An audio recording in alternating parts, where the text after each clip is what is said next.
when there wasn't a town, after the canal went by, people started building a town there.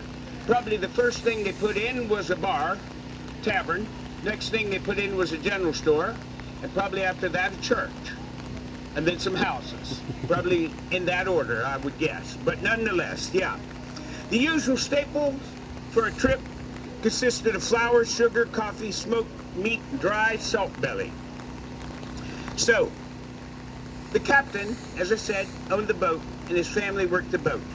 And, as I mentioned before, if he needed extra help, he would hire a deckhand or two, sometimes for a single trip, sometimes for a whole season. And when preparations were made, the captain would back his boat, in the case of a freight boat, a line boat, up to, let's say, a lot of coal was shipped on canals. So let's talk about it from the point of view of a coal shipment. So he would pull his boat up to the coal chute. They would open the chute, the coal would come down and fill up this canal boat, an 80-foot long canal boat filled up with coal. And then they would close up the hatches like this, all of which have fallen down inside there, and the boat would begin its trip down the canal. And a normal trip on a canal took several days. For instance, the run from Cumberland to Georgetown on the C&O down in Maryland took 4 to 5 18-hour days.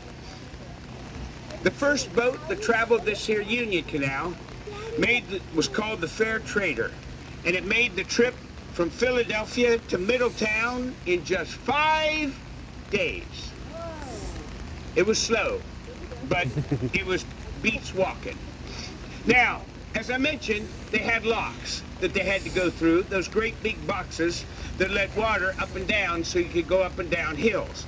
Now, it takes 10 minutes to go through a lock.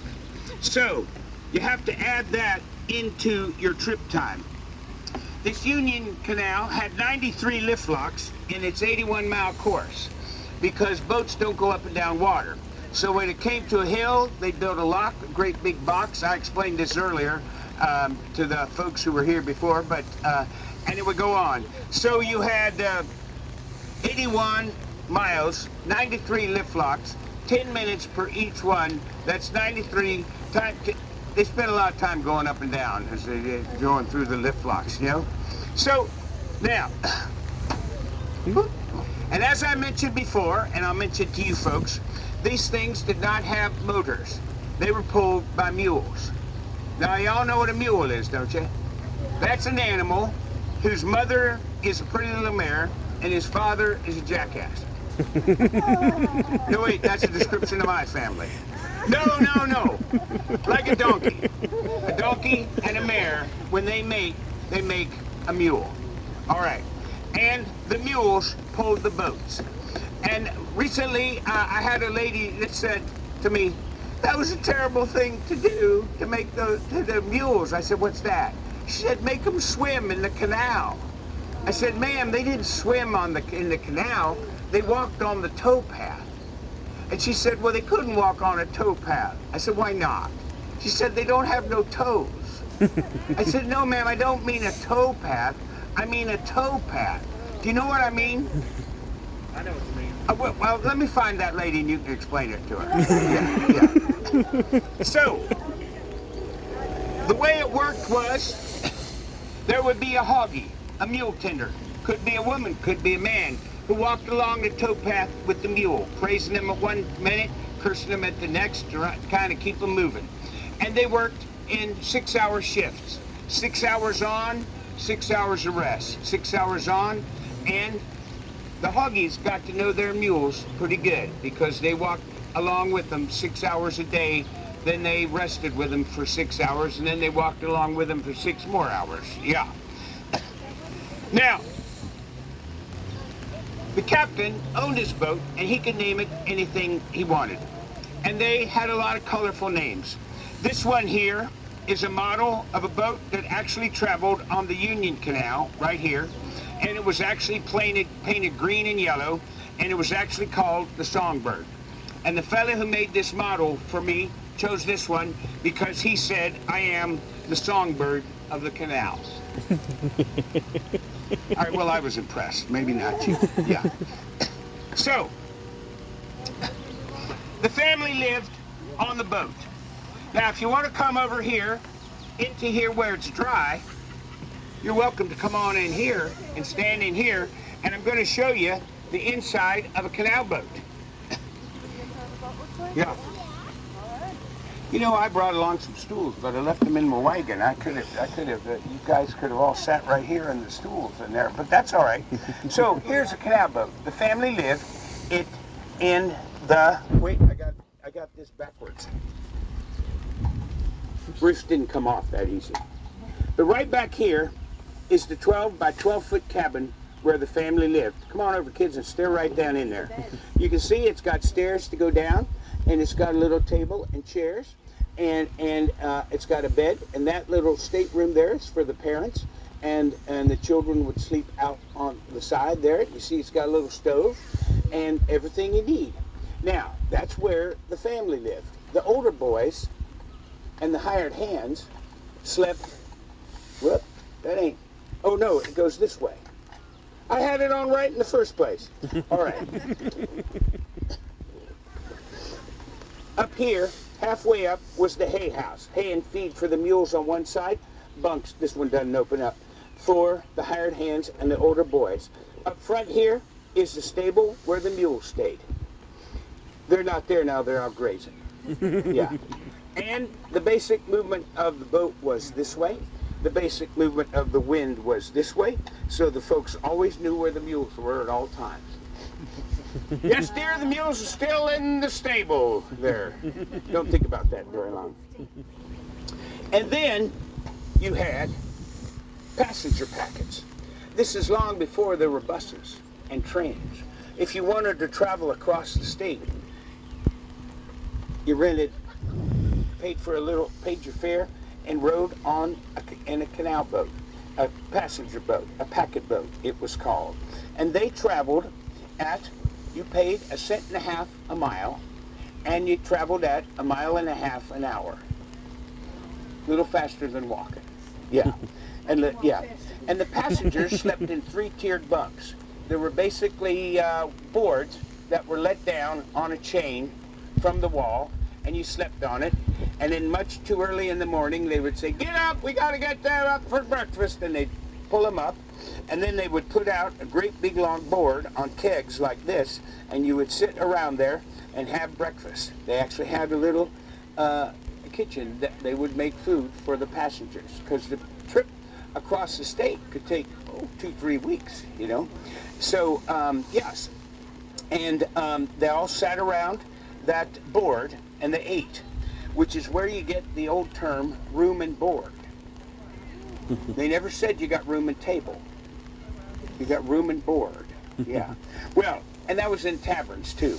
Well, so the passengers washed up in the morning from a common basin that was filled with water dipped from the canal. They just dipped the water from the canal, and you washed up in it, and then they poured the water back in the canal. I know it sounds terrible, but don't worry, because they always dipped on the left and dumped on the right. So it was, oh, you're right, it's all the same water, ain't it? Well, you don't want to think about that too much.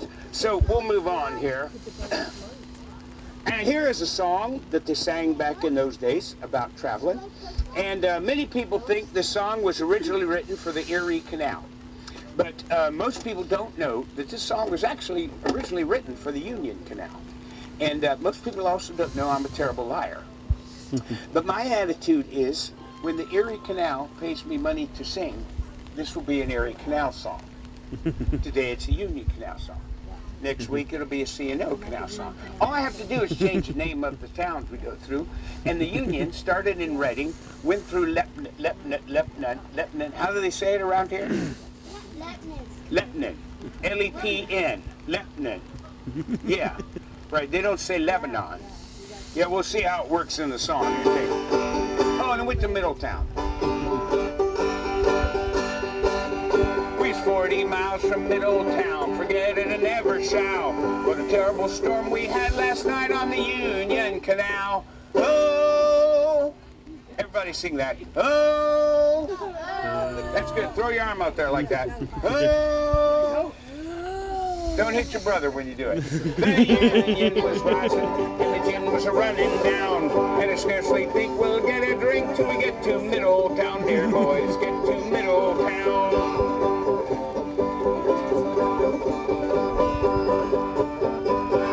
We was loaded down with barley. We were chock full up with rye. And the captain, he looked down at me with his gall-darn wicked eye. Oh! A little late, but you're getting there. The Union was rising, and you've got low on rum. And I scarcely think we'll get a drink till we get to Lebanon, dear boys. Get to Lebanon. You have to say it like that to get it to fit into the song. Lebanon. Yeah, yeah. So from now on, call your town that. Lebanon, never mind.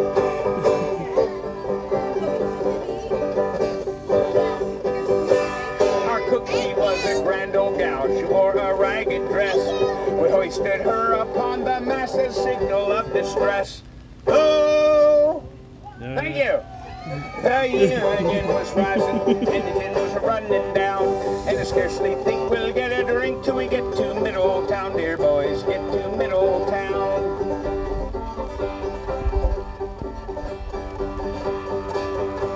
Our Nell's got the blind staggers. Now, Nell's a mule, and the blind staggers is a mule disease.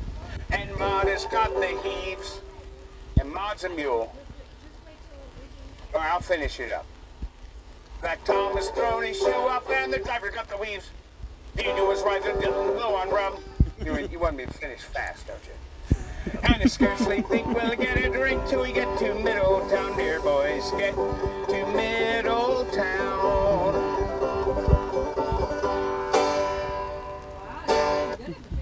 Oh, thank you. Thank you very much. Yeah, yeah.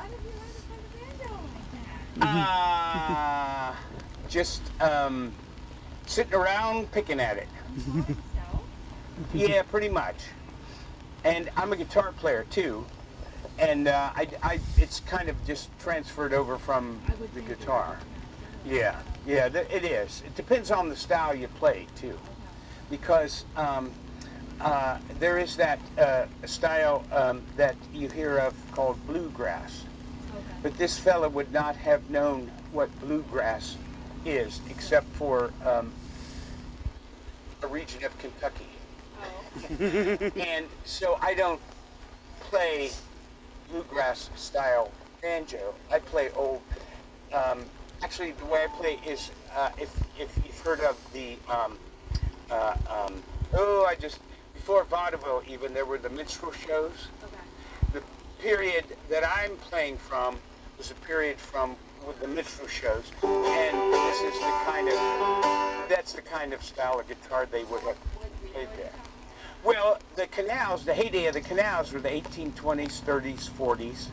By the 1850s, the railroad had replaced the canals, eventually put them out of business. Yeah. Except for still sometimes they hauled coal to run the train engines. But pretty much canals were done by the 1850s. Yeah, yeah, yeah. But that's, yeah, so that's my style. And, people will say sometimes, do you do dueling banjos? And I say, sir, we don't. I've never heard about it, but dueling with a banjo, you duel with a pistol. Because I don't know what that song is. Because that's after my time, kind of. There is a famous, most modern younger folks who know banjo music know the song Dueling Banjos. It was from a movie that you don't want to see. You know the movie I'm talking about. Yeah, no. Probably do, yeah. Yeah.